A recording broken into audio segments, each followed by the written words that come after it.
Assigned to guard the alien geisha, he fell for her instead. Hallway lights glowed soft blue as Ryan stood still near the chamber door, his boots silent against the polished floor, his uniform crisp, his face calm but alert. He had guarded politicians, generals, and alien scientists before, but this mission felt different, though he did not understand why. He looked down at his orders again. One line repeated in bold: protect the guest at all costs, no engagement. Without reason, he folded the paper, slipped it into his sleeve, and adjusted the holobadge on his chest. It flickered for a second, showing the Galactic Council seal, then faded. The door hissed open and warm air filled the hallway, carrying a scent that reminded him of spring back on Earth, soft petals and rain and something else, something unfamiliar. She stepped forward, her robe flowing like liquid metal across the ground. Her skin shimmered in a way that was not light, but something deeper, like her presence bent reality around her. This was Lyra, the alien geisha. Ryan straightened his posture, his training pushing emotion aside, but his mind hesitated. Lyra turned her eyes toward him, eyes that held more than color. They held memory and sorrow and questions he was not ready to answer. You are my guard, she asked, her voice like music, without rhythm, smooth like water, yet layered like stone. Yes. Ryan said nothing more. She walked past him, slow and graceful, her bare feet not making a sound. She did not look back, but her words lingered. I do not need a guard, but perhaps you need a purpose. He said nothing and followed protocol, his eyes scanning corners, shadows, doors, his ears tuned to the hum of the ship. They reached her private quarters, a chamber wrapped in silk screens glowing with soft patterns. The room seemed alive, breathing with the ship. You may wait outside, she said gently. Ryan nodded and took his position by the door, hands behind his back, gaze forward, but his thoughts refused to stay still. They circled her presence, her voice, her scent. He had seen beauty before. He had guarded ambassadors with faces sculpted by wealth and tech. But Lyra was different. Her presence was not created. It was born of something ancient, something wild. Hours passed, the ship's artificial night began. The hallway grew quiet. Then sound slipped through the door, not words, not music, but something in between, a tone that pulled at memories buried deep inside. Ryan's mind saw a hill from childhood, green and endless, wind brushing his skin, birds circling above, and laughter. His sister's voice calling from a distance blinked and the sound faded, replaced by silence. His chest felt tight, as if emotion had returned to a place long closed. Stepped back from the door, breathing slowly, trying to erase the feelings. The next day they walked the gallery deck together. Lyra had requested his company, and orders allowed it, as long as she remained safe. Why do humans hide their feelings, she asked, without turning to him, her eyes focused on the stars beyond the glass. Ryan hesitated, then said, we are trained to stay focused. Emotions are distractions. Why did you flinch last night when I sang, she asked softly. He froze for a second, surprised. She knew. I do not know, he answered. Lyra smiled, not with her lips, but with something behind her eyes, something sad. Feelings are not distractions, she said. They are proof that you are alive. Ryan wanted to speak more, but a soft chime interrupted them, a minor alarm. Someone had accessed her room unauthorized. He moved fast, shield up, hand on his weapon. But when they reached the room, nothing was stolen. Only a small broken device lay near her belongings. Warning, Lyra whispered, someone wants me. Silent. I will find them, Ryan said firmly. No. She replied gently, if you chase shadows you will miss the storm. That night Ryan stood by her door again and again. Her voice slipped through, not loud, not commanding, just a gentle call that reached parts of him untouched by war or rules. He saw dreams. He forgot. He felt sadness. He buried. He remembered hope. When her song ended, he stayed silent, not because he was trained to, but because words would break the fragile peace her voice had built inside him. She opened the door, slowly, her face calm, but tired. Did you hear them? She asked. Yes, Ryan said. Then tell me what you felt. I saw my home, Ryan whispered. I saw my sister who I lost. I felt like I was human again. Lyra stepped closer, her fingers near his wrist, but not touching. You are human, she said. Your pain is not weakness. It is the beginning. He looked at her, not as a soldier, not as a guard, but as someone who had forgotten how to feel outside. The stars moved without sound, the ship floated across galaxies, but inside Ryan's world had shifted. He was sent to guard her, but she was the one reaching inside him not to harm, but to awaken something long lost. Deep within him, something whispered this mission would not end the way it began. Assigned to guard the alien Geisha, he fell for her. Instead, Ryan stood at the far end of the chamber, his hands behind his back, eyes fixed on the wall across. But his mind was not still, it circled. Lyra's words again, and again her voice had done something to him, something no training had prepared.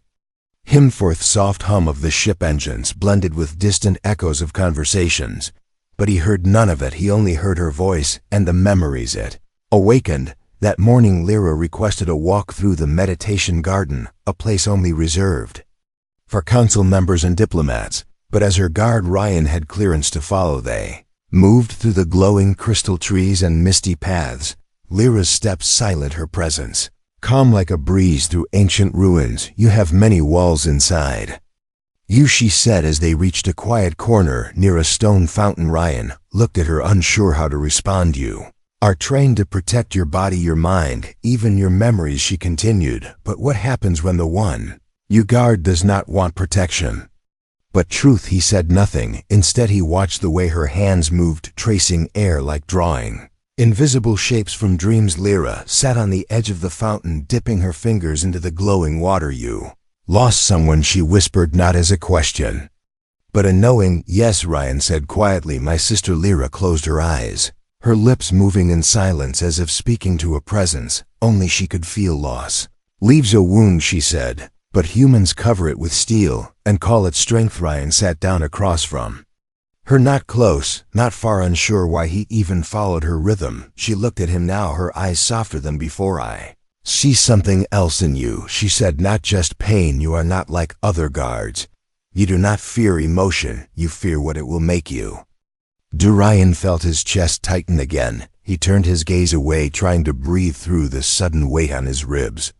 Before he could speak, a small drone flew past above them, its light blinking red surveillance pattern, not random. Someone was watching them. Ryan stood quickly, pulling Lyra behind a tree, his hand on his weapon, his senses sharp. The drone disappeared into the mist, but his communicator buzzed, low signal, strange interference. We need to move, he said. Lyra followed without hesitation, her face calm but alert. They took a back path that led to a hidden hallway beneath the gallery deck. As they moved, Ryan noticed something on the wall, a small symbol etched in the metal, unfamiliar to him, but Lyra paused when she saw it. This is a warning, she said. Someone does not want me to speak at the council tomorrow. Who? He asked. Someone who fears the memory of my people, she said. Someone who knows my voice can awaken more than just feelings. Ryan felt a chill, not from cold, but from something deeper.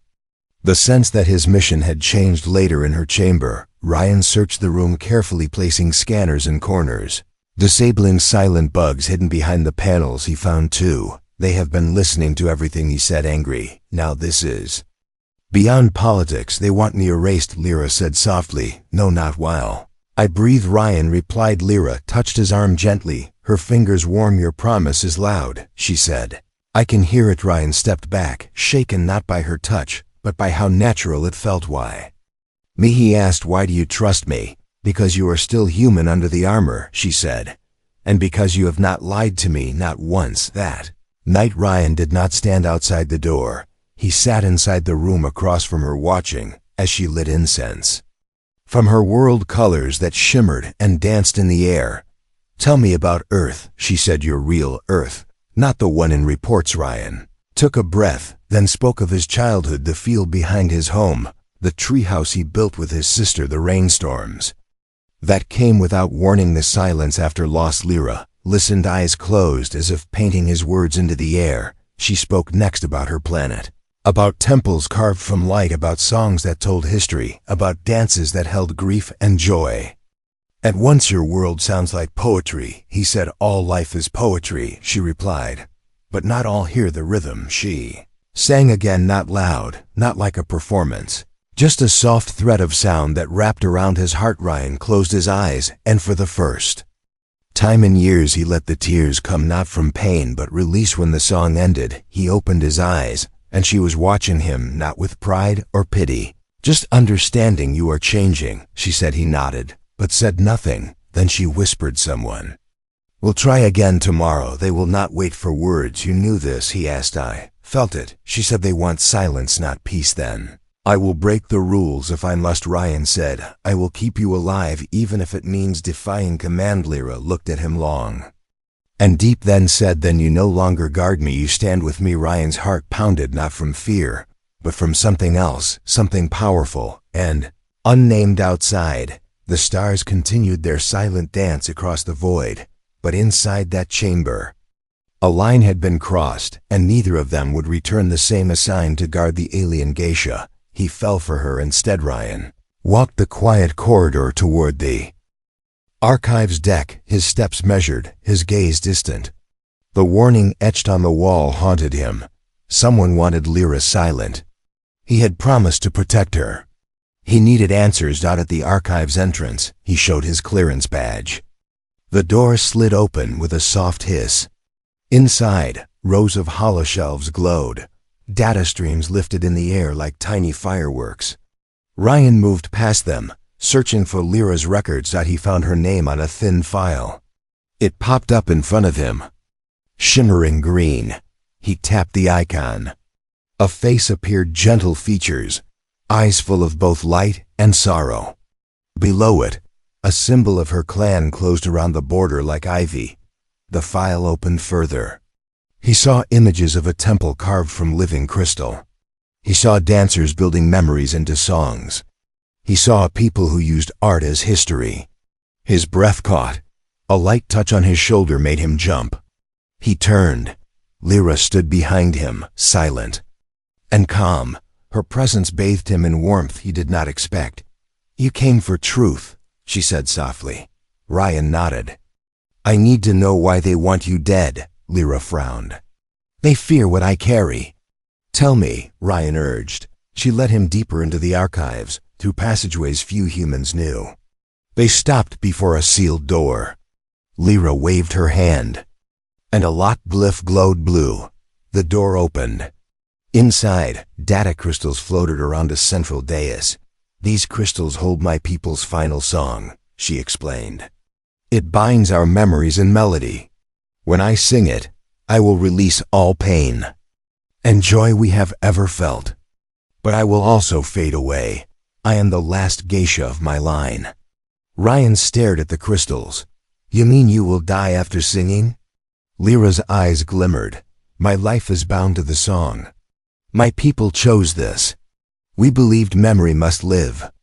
As music, when the final note ends, the singer slips beyond life." Ryan clenched his fists. "That performance is scheduled tomorrow at the council. They will hear you sing." She nodded. "Yes, but my enemies would rather I never reach that stage. They will strike tonight." Fear pounded in Ryan's chest. He remembered her calm touch, her healing of his wounds, her gentle voice that broke his steel. He drew a deep breath. "I will protect you," he said. "No matter the cost." Lyra studied him. "You already risked everything to stand with me. You know what comes next." Ryan swallowed. "Tell me who they are." She closed her eyes. "I cannot name them. They hide behind titles and treaties. They call themselves protectors of unity, but they want only power." A warning chime sounded in the archives. Red light flashed on the door. Ryan sprang forward, pulling Lyra back. "Attackers," Lyra hissed. "They have found us." Ryan drew his weapon. Lyra lifted her hands in a small gesture. The data crystals shimmered around them, forming a barrier of soft light. Ryan felt heat on his back as guards, black armored enforcers, burst through the doorway. Ryan fired a warning shot. He shouted, "Cover Lyra!" The enforcers advanced, weapons raised. Ryan blocked the next volley with a grenade launcher, rocketing an energy shell that sent them crashing backward. Lyra moved beside him, the barrier pulsing with each impact. Ryan's heart raced. He fired again, each shot precise. But more enforcers poured in. He ducked behind a hollow shelf. The barrier flickered under heavy fire. Lyra's voice rang out, clear and strong. "Ryan, escape with the song." He turned to her, disbelief and fear battling in his eyes. "You cannot win this," she said. "Take the song crystals, hide them. Then find a safe world for us." Ryan shook his head, voice trembling. "I will not leave you." She reached out, touching his cheek. Her fingers glowed faintly. "You must. I will hold them until the end. You must live, remember me, carry our story." His vision blurred. He swallowed hard. "I promise." At that moment, a massive blast rocked the room. Hollow shelves shattered. Ryan felt his body thrown against a wall. He lost grip of his weapon. Pain flared in his shoulder. He saw Lyra holding the crystals close to her chest. Light pulsed with each heartbeat. She sang a single note of vibration that shook his bones and soothed his pain. The enforcers froze, weapons lowering as the note wrapped around them like a gentle net. Ryan staggered to his feet, moved toward her despite the wreckage around them. He cupped the crystals in his hands. Their light was warm, alive. "Go now," Lyra whispered. Her voice cracked like fragile glass. Ryan knelt beside her. "I will never forget you." She pressed the crystals into his palm. "Then keep me alive. Let my voice live in you." He looked up, tears in his eyes. She smiled, though her knees buckled under the weight of her power. Light spiraled around her. "Live free," she breathed. Ryan turned and ran. The corridor before him glowed red with alarms. He held the crystals to his chest. He felt her song echo inside him. Behind him, the barrier faded. He heard no more of her voice. He did not look back. He fled down the labyrinth of halls, the crystals pulsing against his heart, guiding him toward the hidden exit they had planned. Each step felt heavy with loss and promise. He carried her memory alive within him. He carried her voice. He carried their story. And somewhere deep in the ship's heart, Lyra stood alone, preparing herself for the final performance. Assigned to guard the alien geisha, he fell for her. Instead, Ryan's boots echoed in the narrow service tunnel as he clutched the glowing song crystals close to his chest. His shoulder throbbed and sweat dripped down his face. He paused at a junction, listening for pursuit. The alarms above still screamed. He felt the weight of Lyra's promise and her fading song inside him. He turned left, following the path they had memorized in the archives. The tunnel walls pulsed with the ship's life support hum. Every step he took felt like a betrayal of his duty, yet he knew he had no choice. Lyra was more than a guest. She was hope and memory. Ahead, a blast door blocked the way. Ryan pressed a hidden panel. The door slid open, revealing a maintenance shaft that led upward. He climbed the ladder 2 rungs at a time. The crystals? Light warmed his palm and guided him. He reached the top and crawled through a narrow vent until he dropped silently into a storage bay. Rows of cargo containers surrounded him. He crouched behind one, panting. He lifted the crystals. Their soft glow painted silver patterns on the container's metal. He whispered, "Guide me to safety, Lyra." A sudden light flash made him duck. A patrol droid rolled into the bay, its scanner eye glowing red. Ryan held his breath. The droid's sensors swept the room. He pressed against the container's cool surface. When the droid turned away, he slipped past it, moving toward the far end of the bay. He found the maintenance exit door. It was locked with an override panel. He tapped the crystals against the panel. For a moment nothing happened. Then the glyphs on the crystals pulsed, syncing with the lock. The door clicked open. Ryan exhaled and slipped into the corridor beyond. He closed the door softly behind him. He found himself on the outer hull walkway, exposed to the blackness of space. The walkway's railings were low. He looked down at the glittering stars. This was their escape route. The small transport shuttle was docked on the opposite side of the ship's belly. Lyra's last words echoed in his mind. Live free. He moved along the walkway, careful of every step. His uniform clung to him. The cold of space seeped through the thin walls. He hugged the crystals tighter. Suddenly, a shout came from behind. Stop him! Ryan spun and saw a squad of enforcer droids rushing across the tunnel exit. He didn't hesitate. He braced himself against the railing and leaped off, tumbling through zero gravity toward the shuttle bay. He landed with a thud and rolled. Pain shot through his arm, but he forced himself up. The bay's doors were sliding shut. He sprinted, kicking the final panel to keep it open. The crystal light faded, then pulsed fiercely as it activated the lock on the shuttle bay door. The door froze mid-shut, then rolled fully open at his will. Ryan darted inside. The small shuttle was empty. He fell against the pilot's seat, nearly dropping the crystals onto the floor. He jammed the ignition switch and the engines hummed to life. The bay doors began to close again. He gripped the controls and keyed the launch sequence. The shuttle rose from its cradle just as the bay doors sealed.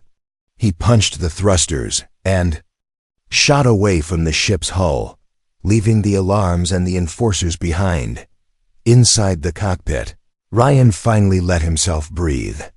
The crystals lay on the seat beside him, their glow dim now. He placed a hand on them. Lyra, he whispered. I will keep my promise. He activated the nav console and set a course for the Guild Moon, a neutral colony rich in hidden havens. As the stars streaked past, he closed his eyes and remembered Lyra's face, her gentle smile, her eyes full of sorrow and resolve. Meanwhile, back on the ship, Lyra stood in the grand performance hall. The crystal dais waited in the center, its surface etched with ancient runes. The council chamber beyond was filled with dignitaries from dozens of worlds. They wore curious expressions, unaware of the danger beside them. Lyra's robe shimmered under the lights. She stepped onto the dais, her bare feet barely brushing the crystal floor. She touched the central glyph with trembling fingers. The runes glowed. The song crystals emptied of their power lay in a small case at her feet. She raised her voice and began the final song. The melody rolled through the hall, soft at first, then building like a wave. The audience fell silent, entranced. Even the hardened generals wiped tears from their eyes. Every note carried a memory, the laughter of children, the sorrow of loss, the joy of first love. The room itself seemed to breathe with emotion. Lyra sang of her planet's beauty and pain, of temples carved from light and temples lost to war. Her voice held both power and fragility. As the last chords faded, she looked to the exit where Ryan should have been. He was gone. She felt a chill, but she forced a serene smile. The song's final note hovered in the air, then vanished. A soft silence remained. Lyra bowed her head. She felt the weight of her life slipping away. She pressed her hand to her chest, wishing she could be with Ryan one last time. She had given him her memory, her hope. She had woven him into her song. A sudden commotion shook the hall as alarms blared. The protectors of unity stormed in, their weapons blazing. They aimed at Lyra, but the council guards formed a shield. Voices shouted. Blasters fired volley, but the guards protected her. Lyra watched as Ryan's shuttle signal registered on the ship's monitors. He had escaped. She felt pride and sorrow. He carried her song now. He would live and tell her story. As the enforcers retreated and the council leaders demanded answers, Lyra's vision blurred. She knelt on the dais, bowing to the council and her people. She whispered a final prayer for her planet and for Ryan. Her eyes closed. Her body went still. The melody of her song lived on within the hearts of those who heard it. And somewhere beyond the stars, Ryan felt the echo of her voice. On the Guild Moon, Ryan's shuttle landed in a hidden hangar. He climbed out, bleeding, but alive.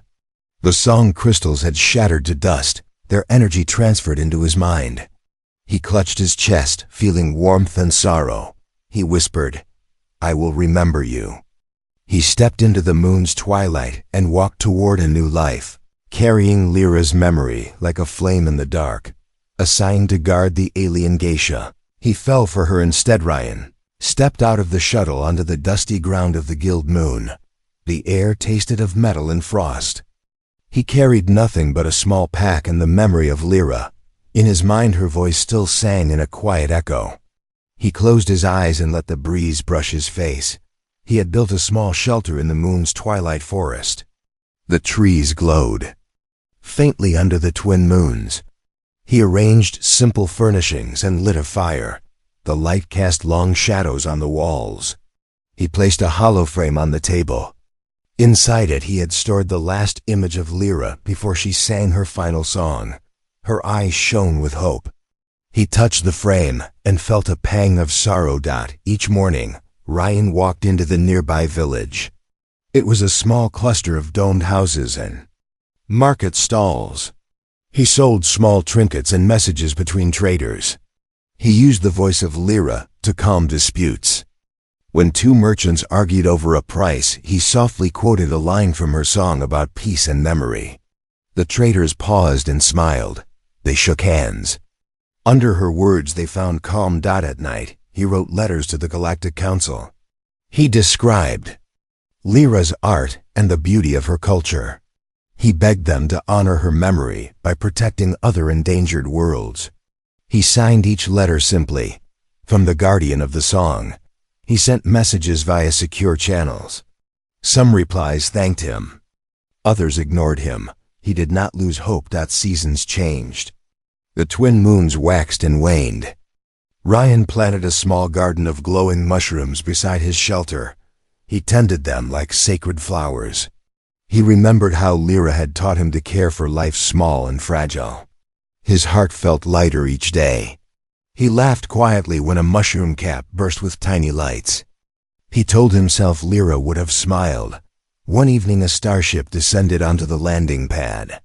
It bore the seal of the Galactic Council. Ryan hurried forward. The hatch opened and a tall envoy stepped out. He wore a black robe trimmed in silver. His eyes were stern, but his voice was kind.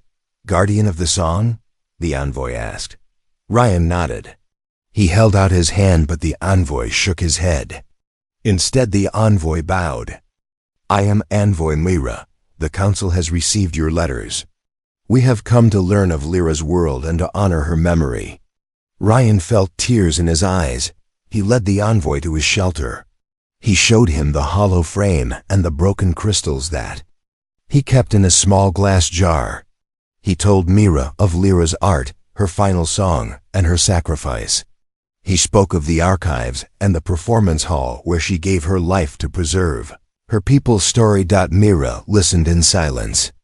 When Ryan finished, Mira laid a hand on his shoulder and said, "Your devotion moved many. The council will create a trust in Lyra's name. We will fund expeditions to recover lost arts and to protect other cultures." Ryan felt a spark of joy. He nodded. That is what she wanted.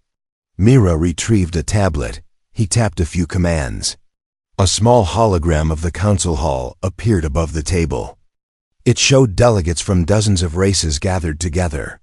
Above them floated the image of Lyra in a crystal frame. She smiled. "We will place this in the Hall of Remembrance," Mira said. "Your shelter will become a sanctuary for artists and historians. They will come here to learn from you and to honor Lyra's legacy." Ryan felt warmth in his chest. He closed his eyes. He whispered, "Thank you, Lyra." The envoy left with final greetings. Ryan watched the starship ascend. He turned back to his shelter and smiled. He felt Lyra's presence around him in every glow of the mushrooms and every whisper of wind. Weeks passed. The sanctuary opened. Scholars and artists arrived from distant worlds. They brought scrolls and sculptures and music. Ryan guided them through the forest. He taught them Lyra's melody. He showed them how to care for the glowing mushrooms. He spoke simply of love and memory.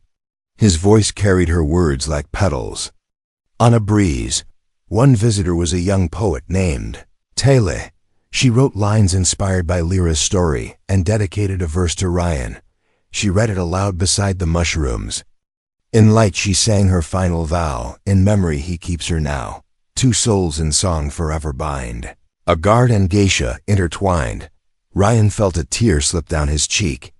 He nodded and pressed his palm to his heart. As the sanctuary grew, so did Ryan's. Purpose. He wrote a book titled The Song of Lyra. It told the full tale of the alien geisha and the human who loved her beyond duty. The book included his letters and the encrypted journal he had kept in the shuttle. He used simple English and clear images so any reader could feel the power of her art. When the first copies rolled off the press, he held one gently. The cover showed Lyra's face carved in crystal light.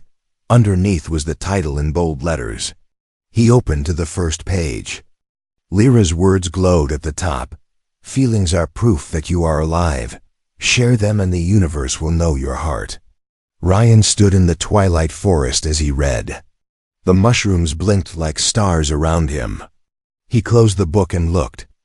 Up at the sky, the twin moons shone full and bright. He whispered, "I have shared them." In the years that followed, the sanctuary became renowned across galaxies. People came seeking inspiration and healing. They left with new stories and new songs. Ryan grew older and wiser. He never married, but he did not feel alone. He had Lyra's memory and the many voices she had inspired on the anniversary of her final song. Ryan gathered the community by the stone fountain in the meditation garden. He raised his voice and sang Lyra's melody one last time. The artists and scholars closed their eyes and listened. When the song ended, a soft silence wrapped them like a blanket. Ryan spoke. "Lyra showed me that to guard someone is to honor their truth. She taught me that love is the highest duty. Today we remember her sacrifice and promise to guard all stories from falling into silence." They placed a wreath of glowing mushrooms at the fountain's edge. The light spread across the water, sending ripples that glowed in the dark. Ryan smiled softly. He felt a hand on his shoulder. He turned but saw only the forest. He knew it was Lyra saying farewell. He closed his eyes and whispered, "Goodbye, my friend. I will guard your song forever." The mushrooms pulsed in response. Under the twin moons, the forest glowed with memory and hope. And in that light, Ryan felt peace. The end.